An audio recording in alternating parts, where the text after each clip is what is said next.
Today, I have Helané Wahbeh on the show. Helané is the Director of Research at the Institute of Noetic Sciences and Adjunct Assistant Professor in the Department of Neurology at Oregon Health and Science University and President of the Parapsychological Association. Dr. Wahbeh is clinically trained as a naturopathic physician and research trained with a master's of clinical research and two postdoctorate research fellowships.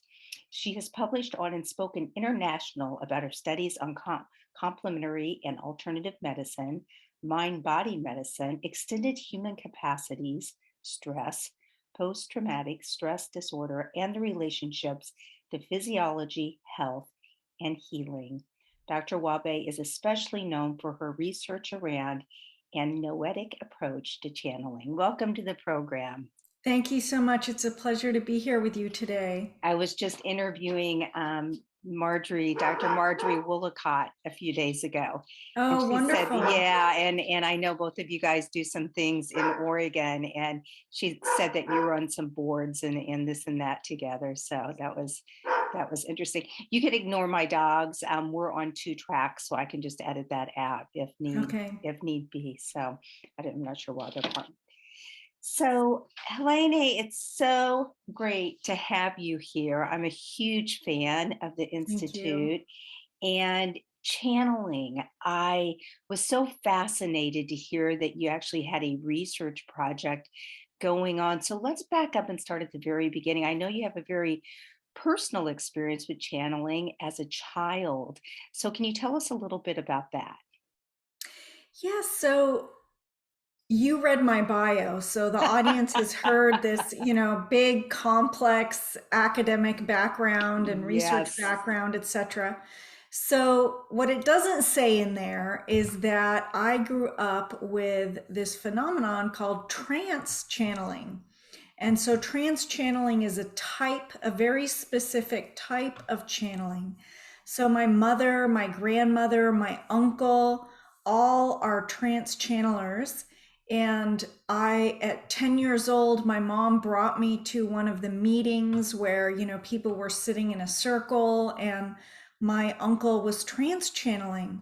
And my whole upbringing was filled with the spiritualist type understanding of the world and how the world works. And I was deeply affected by that in terms of my personal experiences and beliefs and my own channeling experiences. And yet that was very much in the closet. I didn't really talk about it. And, as I entered my clinical practice and research work, it wasn't really something that I talked about or brought into my work at all. And I had no idea that other people researched channeling. In fact, there's a whole, 150-year history in parapsychology of, exquisite, rigorous research being done on what I'm calling these channeling phenomenon. So that's a little bit about my personal background. So I'm really excited that today I get to apply my, scientific training to research questions about channeling. So my Right. personal and my professional can really come together. Oh, isn't that a perfect match? So what was it like as a 10-year-old to sit in one of those circles, or it was must have been just so normal to you, but what were your thoughts that ran through your head? Well, I have to say the first one I went to was a little scary to me because my mom didn't give me much context for what I was going to experience. So, I know my uncle really well, and the first thought was, that's not him, like that is not him talking. And so, just to give a little background on trance channeling. So, in Mhm. trance channeling, the trance channeler believes that they are acting as a vehicle for communication of a non-physical entity. And that entity, they believe, could be a deceased person. It could be, off what's called extraterrestrial intelligences. There's lots of different supposed sources of what that non-physical entity is. And the trance channeler is basically speaking in this different voice, different mannerisms, and they allow them to, they're acting as a vehicle. So it's not like they're hearing something and then repeating it. They basically, their bodies are just basically used to communicate. So trance channeling is a very unique subset of what I'm calling the broader definition of channeling. So I want to make that really, really clear.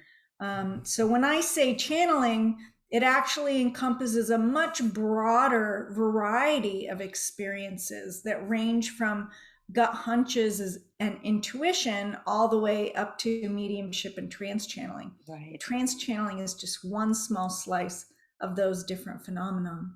So growing up, I was most familiar with trance channeling in these groups. And so you asked, what was that like for you? At first it was scary, but I believed that my uncle wasn't faking it. There was no motivation to fake it. He wasn't getting paid or anything. And, he would speak in ways that he wouldn't normally speak in, and give messages to people in the meetings, often gave messages to me as this, young child and then teenager growing up.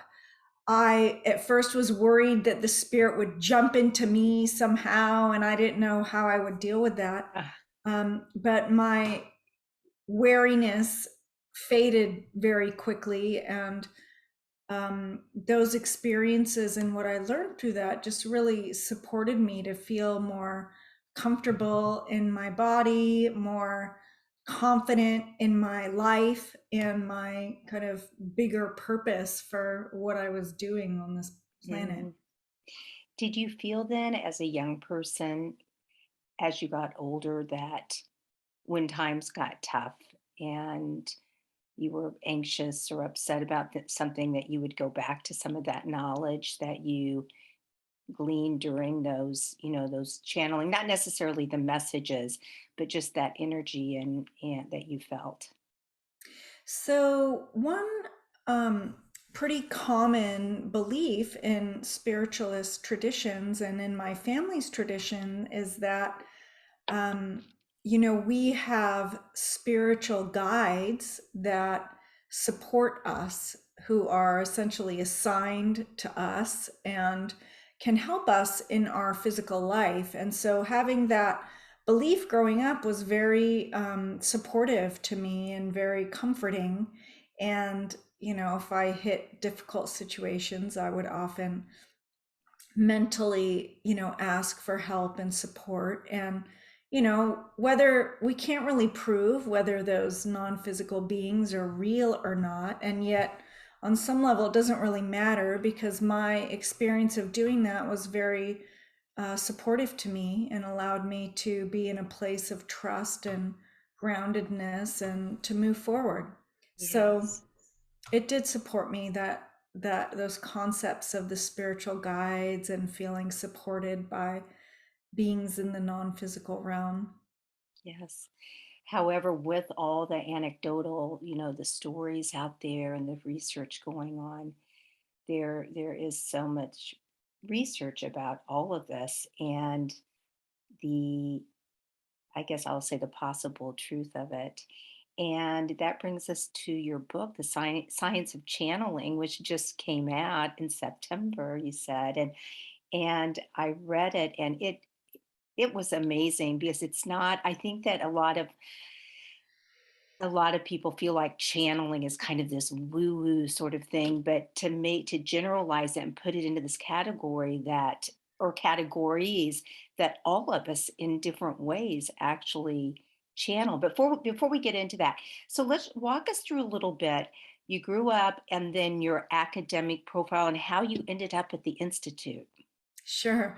So I went after college, I did pre-medicine and anthropology in my undergraduate schooling at UC Berkeley. And then I was very interested in medicine and fascinated with the body and healing, and especially how the mind affected the body. So I ended up at naturopathic medical school, where my specialty was mind body medicine and something called homeopathy, and went into private practice after I finished school and enjoyed working with patients, really appreciated that, felt like I was able to help a lot of people.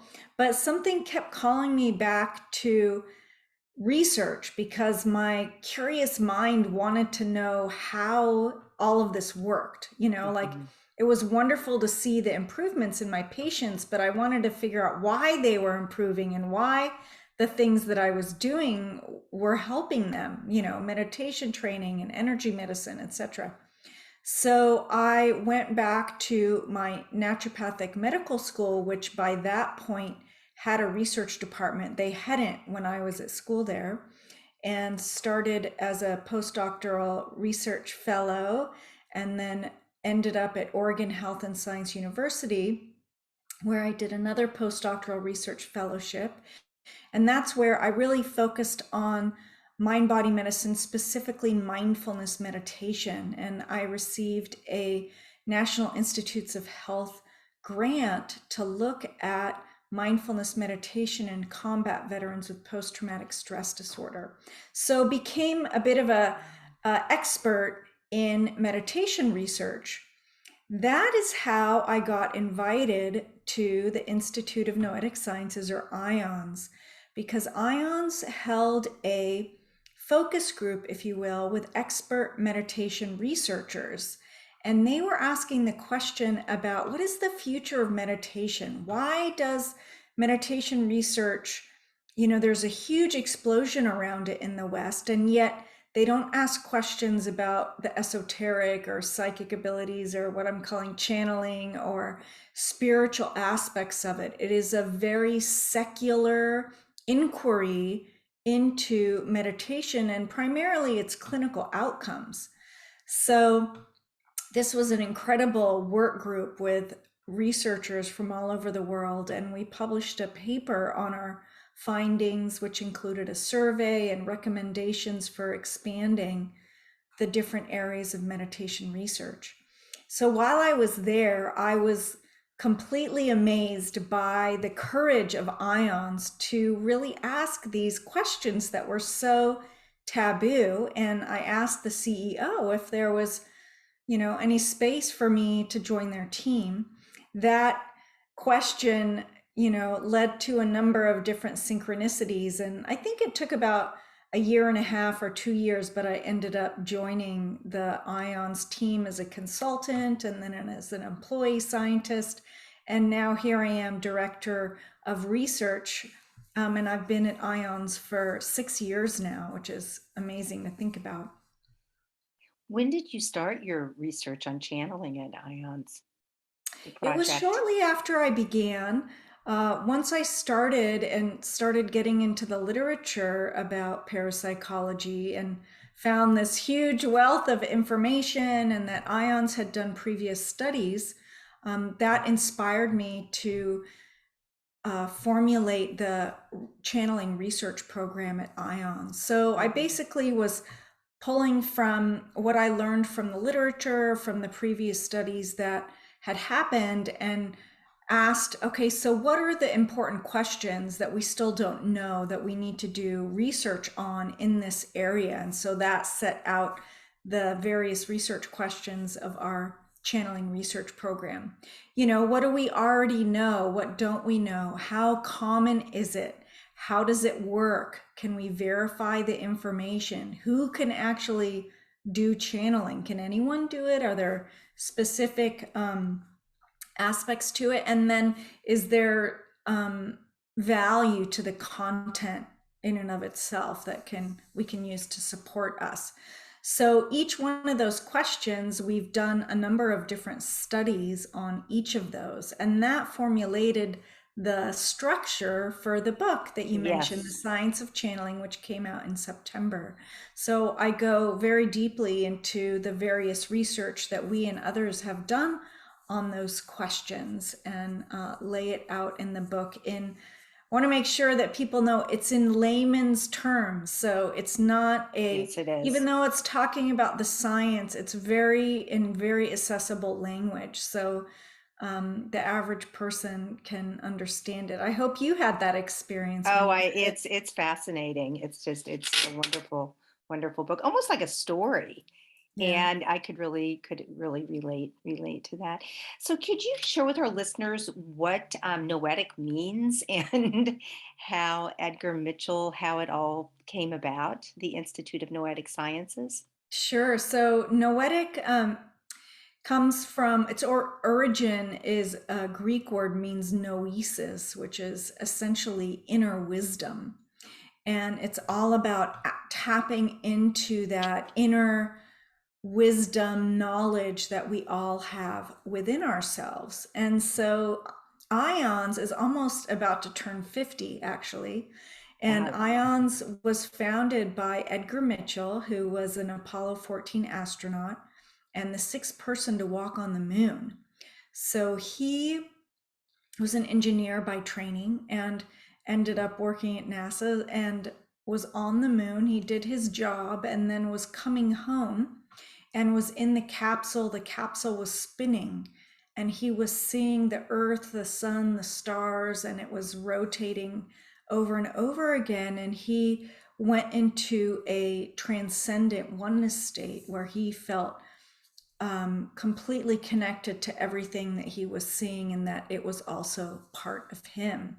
As an engineer, he'd never had any experience like this before in his life and came back to earth and was very focused on trying to figure out what that was. What was that sense of interconnectedness and how does it work and how do we, replicate that, and why did he experience but not everybody else can experience it? So in 1973 he started IONS, and IONS has been essentially doing that work since then in various ways through various research and educational capacities, is looking into this interconnectedness that we believe is the basis, or proposes the basis of reality. And really what shamanism, the study of shamanism and indigenous cultures have always known, right? Right, Yeah. right.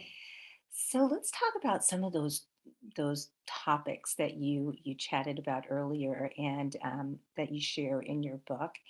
So, can you give us the general definition of channeling and all the different ways that a person and who can do it and all the different ways that it comes about? Sure. So, like I said, I have a really broad definition of channeling, which is Hmm. essentially the process of accessing information and energy, not limited by our conventional notions of time and space. And that this process can appear receptive or expressive. So, I mentioned already that channeling experiences show up on a spectrum. So we have intuition, gut hunches. Everyone can say that they've had an intuitive hunch that came true. We also have things like knowing the future or being able to get an impression about something that you wouldn't normally know with your traditional five senses. Um, Being able to sense what someone else is thinking, whether it's in front of you or at a distance. And then the experiences that are perhaps a little more rare, like mediumship, where Hmm.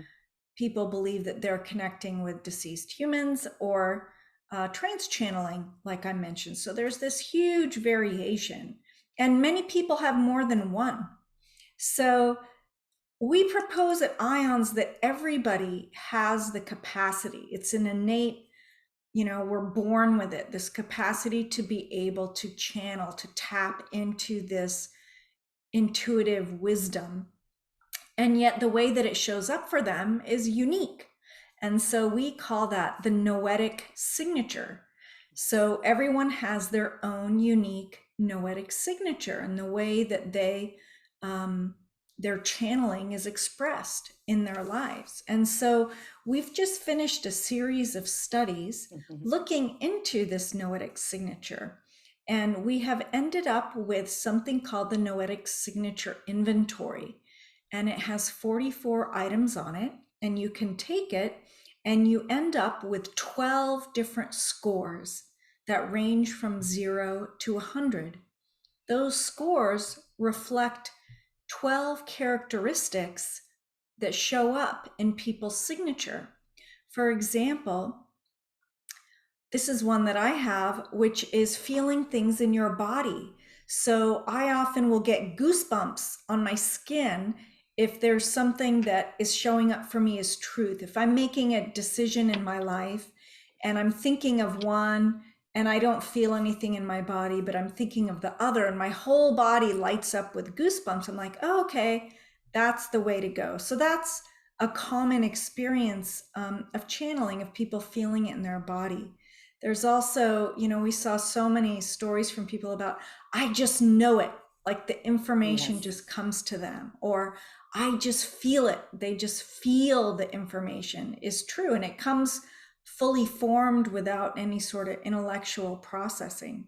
So those are just a few examples. And this idea of the noetic signature that's really, proposing this idea that everybody can channel. It's just what's your unique channeling structure. And one of my goals in promoting this work is to really highlight to people that it's not that some people are better than others, or that there's this superiority, inferiority around the channeling, but really being in a place of curiosity to explore their own noetic signature and how that shows up for them. And if they choose to be able to nurture it so it can help them in their lives. Can you tell us the story about after your mom, no, your grandma had passed and she had told you a little secret, and then I think it was your uncle or someone brought her through. Can you tell us that story? Sure. Um, it's a little embarrassing story, but I will share it. So my grandmother, my mother's mother, who was a trance channeler, she passed when she was about 75, and she had many health issues just before she passed. So we knew she was getting close, and I was in her hospital room on my own with her.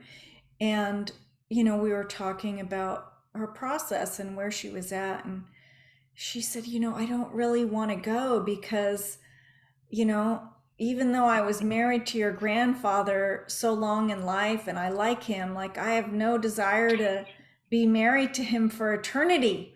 And her upbringing, she was raised Orthodox Christian. There was this and I actually haven't researched if that's true or not, but there's this understanding that once you're married for eternity. Yes.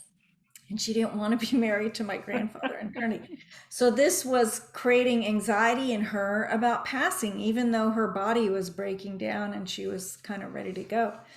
So she did eventually, and I didn't know what to say. I just tried to reassure her. She did pass, and then I don't know, I think it was maybe 6 months later, my mother, who was also a trance channeler, channeled who we believed was my grandmother, and same grandmother's mannerisms, etc. And I didn't tell anyone about that conversation, Right. so it just seemed really personal. So my mother, in trance channeling, supposedly my grandmother, said to me, you know what?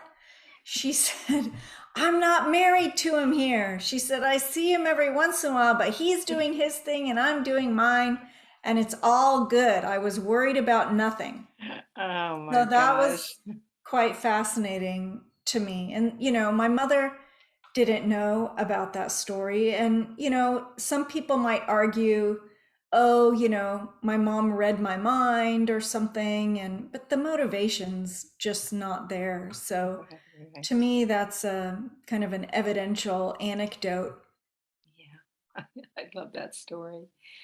So let's jump in before we go back to some of those topics you mentioned. A couple of your research studies.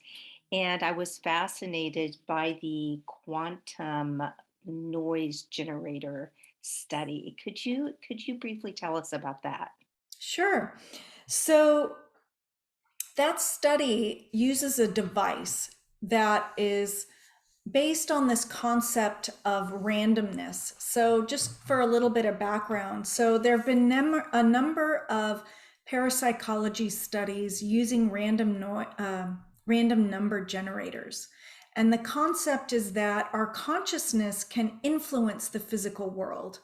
And we create experiments to test this by having a target of our consciousness or our intention. Yes. And one of the targets that's been used are these random noise generators. So, what these devices do, very simplistically, is basically spit out zeros and ones in a random way.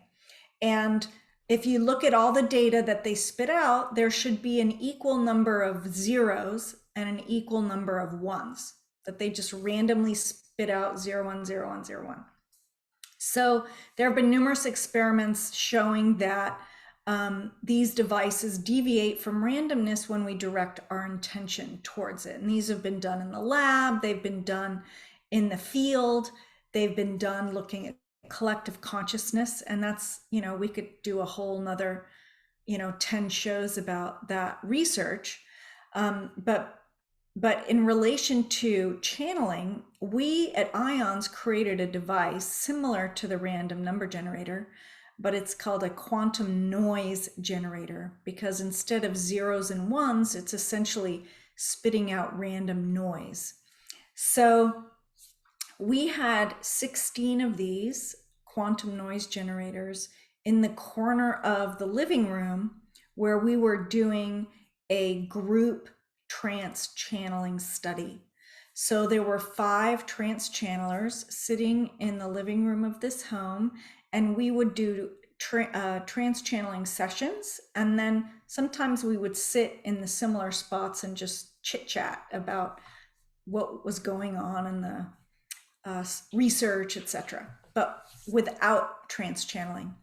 So we took the data from those devices, and they were running the whole 3.5 days that we did the study.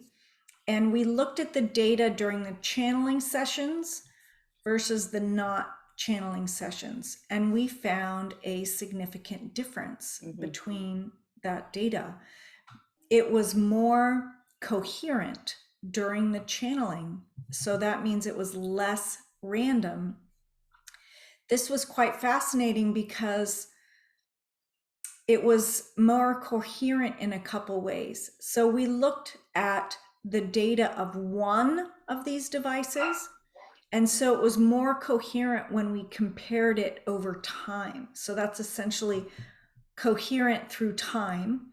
Then we looked at the 16 devices in relationship to each other, and they were also more coherent with each other. So that essentially represents more coherence across space. Right. So this was a fascinating study, and it's just one small study. So we'd really love to be able to do more studies with trance channeling with these devices.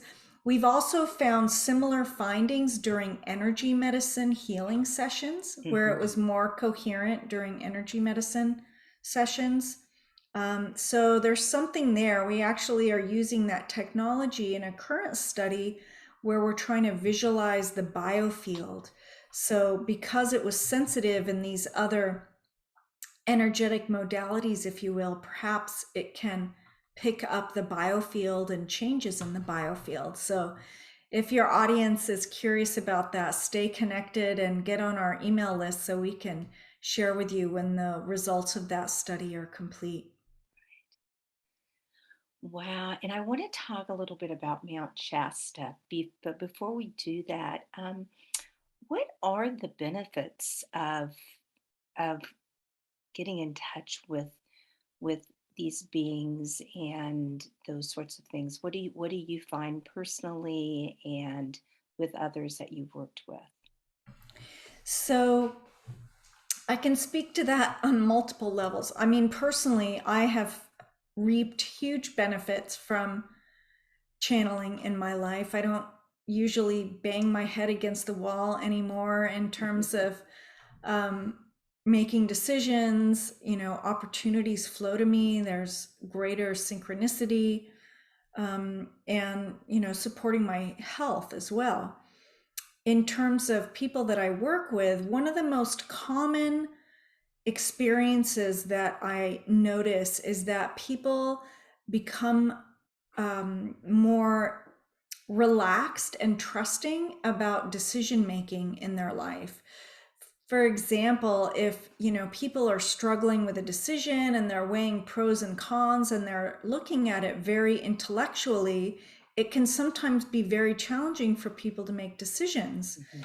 And when you bring in the intuitive, that doesn't mean you throw out the intellect. You still look at the facts, and yet it can often support people to make decisions more easily and feel more trusting about the next steps for themselves and their lives. If you look at the research, in general, the benefits are rampant. We have evidence from multiple surveys and qualitative studies around the world that people receive benefit from channeling experiences, from having that role in their lives. They have improved quality of life, they're, better functioning, are happier, and they find that channeling brings meaning to them. So, we see that in multiple different research studies. So in general, channeling can support you and is good for you. There are a small group of people where channeling is stressful, or they feel some negative effects from it, or it may be related to a mental health um, issue that they need to get support from. So that's also true too, but that's usually a very small minority. In general, most people feel huge benefits from it. So, how do you feel these benefits? How do you think we could interweave it into our children's lives? I know that one way you talk about, we can put these two questions together, like, how do people begin this process? They want all these benefits, and you talk about meditation and a few other things. So, could you talk about that and how you feel that we could use this knowledge and some of these practices so our children could learn all of this wonderful stuff at a very young age, even though they already know a lot of it, the very young ones. Yes, it's so true. I mean, children are so much more connected to their intuition naturally. And so I feel that it's not about teaching them per se, it's Right. about allowing them to keep supporting that. So, our Western culture is very externally focused and becoming more so with our technology. And so there is a experience of looking outside of ourselves for answers. And so simply, inviting the child to answer their own question. Well, what do you think? How do you feel in your body? What do you think is the right choice? What's the right choice for you? So, I'm so blessed to have two incredible children. One's 21 and one's 9. And so, with the 9-year-old, a simple example is around food and eating, and it's, some people might call this just, you know, embodied awareness, like, how does your tummy feel? And do you need any more? And, you know, or, if we're looking at different vitamins or something, I'm like, okay, which one do you think's going to be best for you? And he'll close his eyes and take a little deep breath and say this one. It's like, okay, let's trust that. So I think it's about really nurturing them to trust their intuition about what might be good for them. And that's a very empowering Yes. parenting style, instead of telling them what to do or how to be, or, you know, over researching things. And again, I'm not saying that we should ignore intellect and our common sense from a intellectual perspective, but that not to give away our authority to it. you know, Right. use it as a tool rather than a be all end all for our decision making and supporting us. So that's for kids. Um, and kids actually, I think it's the other way around. I think we should learn from children instead of us trying to teach them. We should watch them so that we Right. can learn how to do what they're doing, which is, usually very, very intuitively guided. Yes. Um, so, what I usually suggest for people if they're first starting out is number one, having the belief that you can do it. So, that's like one of the strongest Hmm. predictors for people having channeling experiences or for doing well at lab tests. Number two is meditation. Finding whatever type of meditation supports you to be able to sit still quietly in a relaxed state with a focused mind. There's so many different meditation types out there, and now we actually have so many different apps that are often Yes. free that you can use to support yourself. But finding some meditation technique that works for you, that allows you to be in that place of stillness, because most channeling happens more easily when we are in a mentally still state. So even if it's just a few minutes a day, and then asking any question that you have, setting an intention for your intuitive abilities to be strengthened, and then seeing what happens. Yes. You talk a lot about intention in your book, and I know Dr. Dean Radin, did some research on intention. Can you talk about that a little bit? Yeah, so simply said, intention matters. So there have been numerous studies done looking at how our intention affects the physical world. So we talked about the random number generators. So that's one example. And we see this in multiple studies in labs around the world that we can influence these random number generators. And it's like, okay, well, I don't really care about random number generators. Those are just these weird devices. We also see it in studies done with cells in vitro, with plants, with animals, and with humans, that when we direct positive healing intention towards these targets, that we see an effect. Now, the effect's not huge. It's not like this huge effect. It's a small effect, but it is still an effect. And if you think that our consciousness is stuck in our brain, there's no reason for our intention to affect anything physical. So the fact that it does is actually quite remarkable. Mhm. And we see this in many, many different studies. And there's, of course, a lot more research to do around it, why it works, how it works. But for the most part, the evidence shows that it does, that it is not based on time, it's not based on space, it's often an instantaneous effect, and that there is an effect there.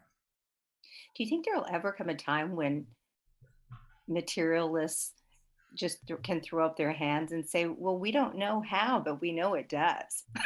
The evidence is there. We don't know how it happens, Yeah, I but mean, I it's love true. that.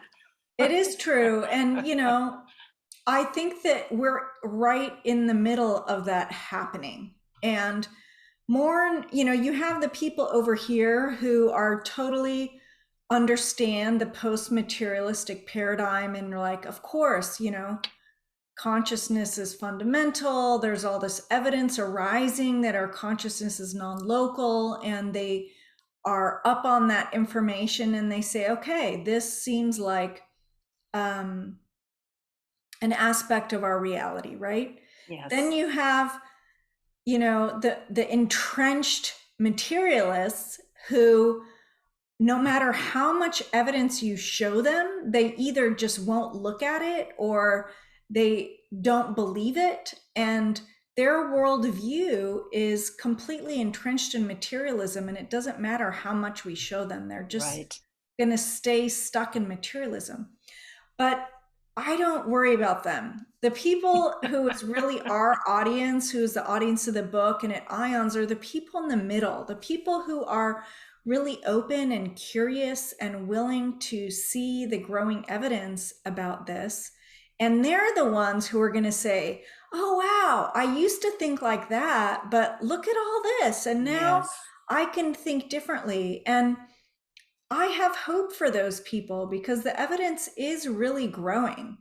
And I don't worry about the entrenched materialists and will they ever shift? I mean, perhaps if, non-local consciousness channeling becomes intrinsic to the way our world functions, Mm, then they won't be able to deny it anymore. So, I mean, this is a totally um, simple and maybe not realistic example, but let's imagine that there's a technology that gets created that is dependent on our intention. I drive up to my home, I mentally tap into a switch that's in my garage that's connected to opening my garage.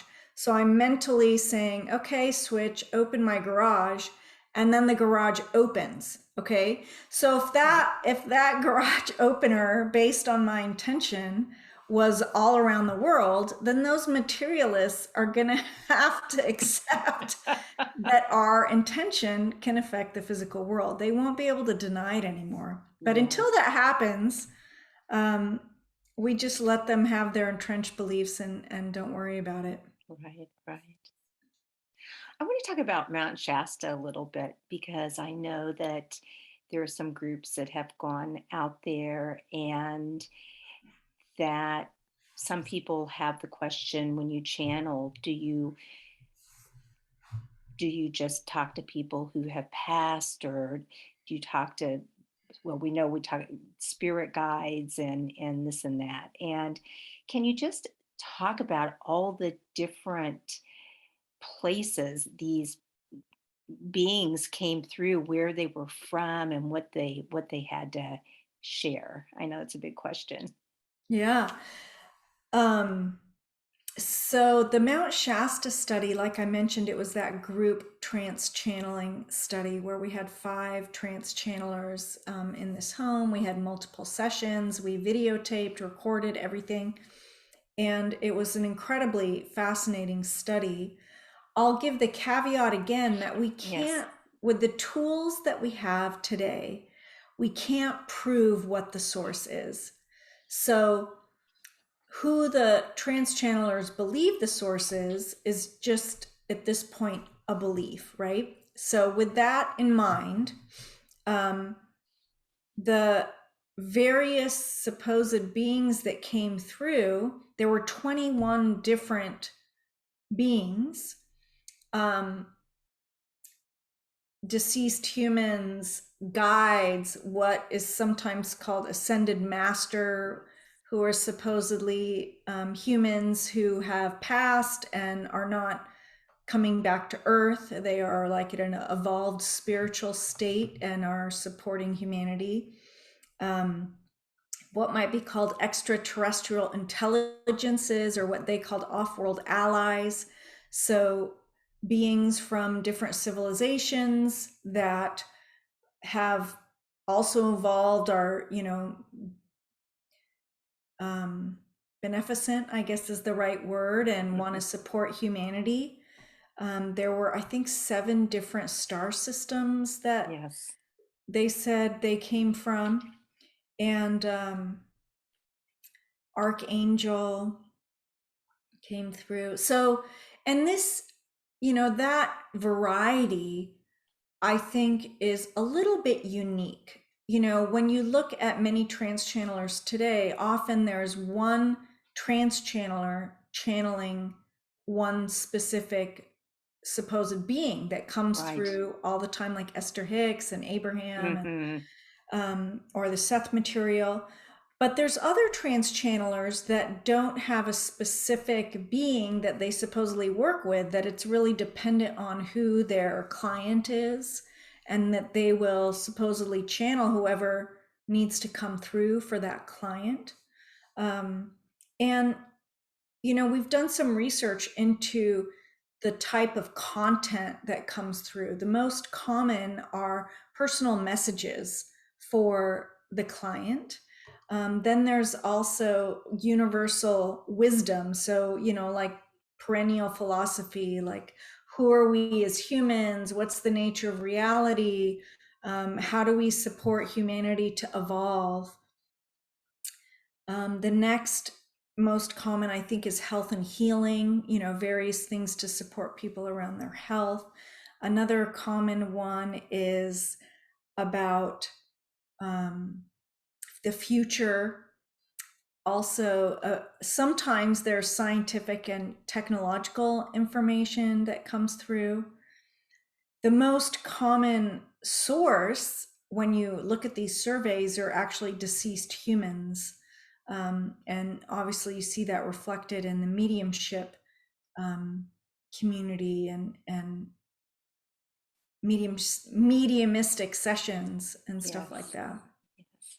So, we can't really in this interview go into all the nuances of all that, but I guess in summary, I would say that the supposed sources are quite varied, and that the material that comes through is also varied but aligned to common themes.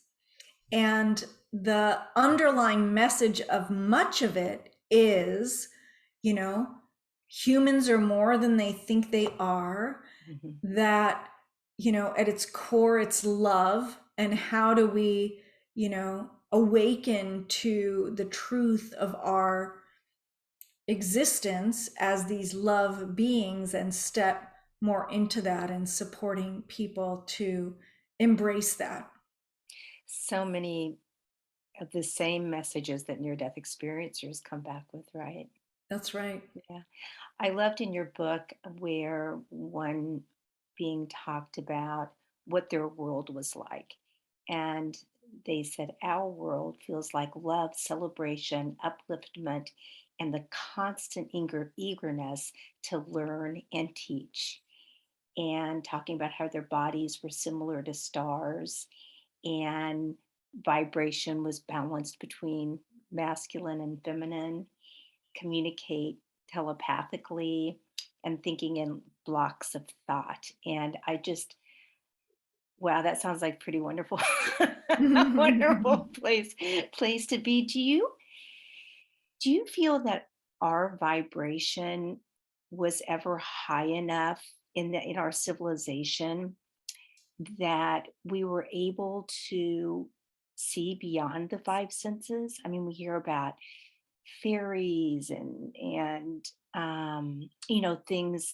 things a long, long time ago, all of these stories. What do you think about that? That's a great question. I don't really know the answer to it. I was an anthropology major, and so I feel very interested in indigenous cultures Yes. and um, indigenous wisdom. And, it's a very recent in human history that we have become like from here up. you Right. know we humans used to live much more embodied, intuitive lives. And so, to your question of, do you think there was ever a time, it makes sense to me that we were probably more intuitive in our historical past, and that perhaps that has been diminished.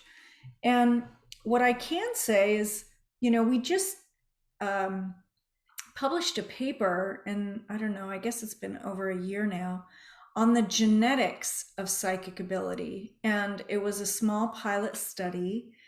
And we were curious about this because anecdotally, these phenomena run in families. And so, is there a genetic component? So we did find a region of the non-coding DNA that was different in the psychics compared to the controls. What was so fascinating about this is that the psychics had the original form of that genetic code, and the controls had a variation, or what you might call mutation. So this was intriguing. We then looked at a large genetic database that had thousands of genomes in it and proposed the questions, if this was a mutation, was there a relationship of this shift to the spread of Christianity? Because we know Christianity persecuted witches, etc., people who may have had heightened channeling abilities. And so perhaps there was pressure to mutate to not having psychic abilities. And we found that there was a relationship, so that in areas where there was more Christianity or a spread of Christianity, there was less of this original wild type, which represented psychic abilities. So that was fascinating. Then we also asked this question around technology. So, like we just mentioned, like I was just sharing, okay, so now I have my GPS. I can just look at my phone to see where I should go instead of like tuning in and trying to intuit where the buffalo are going to be so I can get my meal. Like evolutionarily, it makes sense that we have these psychic abilities to support us and to survive.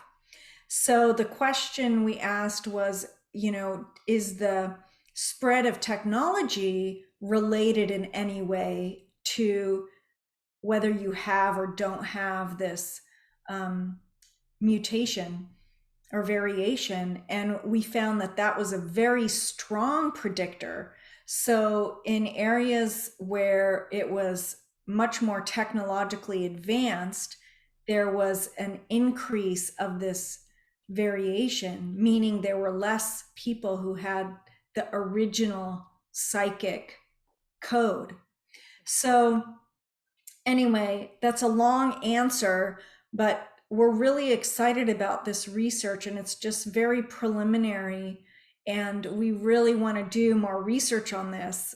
So we're trying to raise funds so that we can get this, what we call Genes project, moving forward, and see if this is really true, if there is Yes. something to that finding that we found. Wow. Such fascinating, important information. So, what else are you guys working on over at IONS?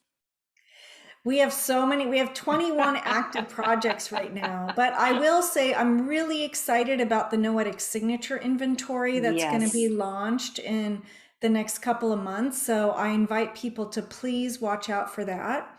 We're also actively recruiting participants for a telephone telepathy study. So that's looking at the genetics of telephone telepathy, where your phone rings and you don't see it and you're like, oh, I know that that's so and so, and then you look Right. and it's actually them. Many people have experienced that. And we also have another study where we have a website that has a number of different psychic games that people can play to see how they do on, remote viewing and clairvoyance and precognition.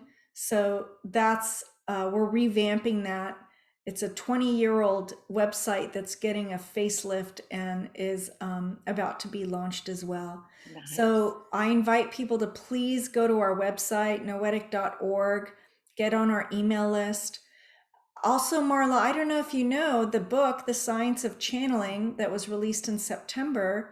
I invite your listeners to get that. But we also have a Absolutely. course, a Science of Channeling course through IONS that goes much more deeply into the materials that I talked about in the book. So the course allowed me to spend more time on a lot of these pieces. So if Nice. I your did not audience know is that.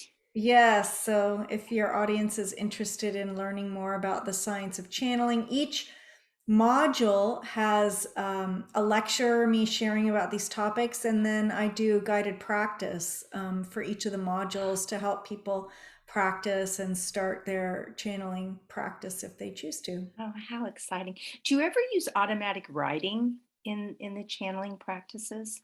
I guess it's kind of that it goes right along with all the other things. Yes, absolutely. Many people have an affinity for that, and that's a wonderful way to. Mhm. It's a form of trance channeling, essentially, because your hand is moving without you Right. knowing what you're writing.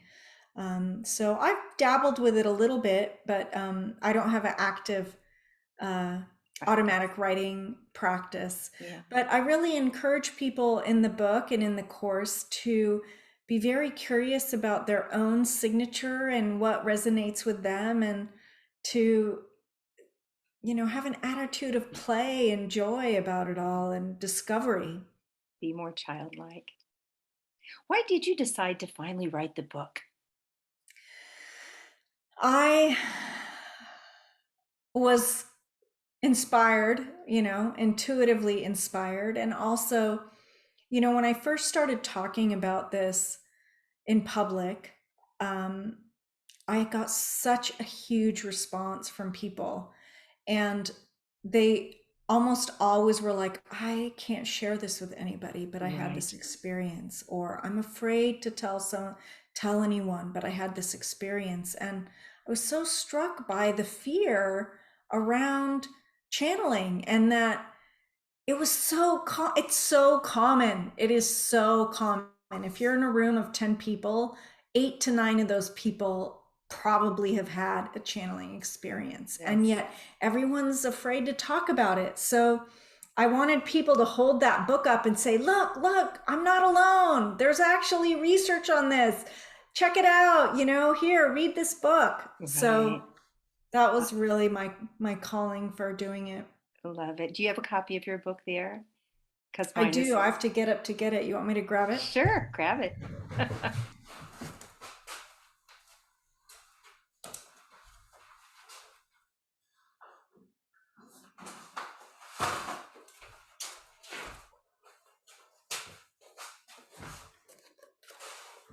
Beautiful. I love the cover. Mine is on the iCloud reading app, or I would grab Yeah. mine. Very Thank you. exciting. Well, this must be just, oh my gosh, maybe your intention come true that you're working for I it's hard for me to even think of a more fascinating place to work. So I'm so excited for you and for the institute and all the work that you're doing. Thank you. So we need to wrap it up, but is there anything, I think you did just kind of shout to the world what you would like to Yeah. shout, but anything else you'd like to say? Just deep gratitude for everyone who's listening and for your path, and just inviting you to really bring love and kindness to yourself and this incredible process of discovery, and stay connected. There's so many incredible things that you can join us on. Great. Well, thank you so much. I really appreciate it. Thank you. Okay, take care. Bye-bye.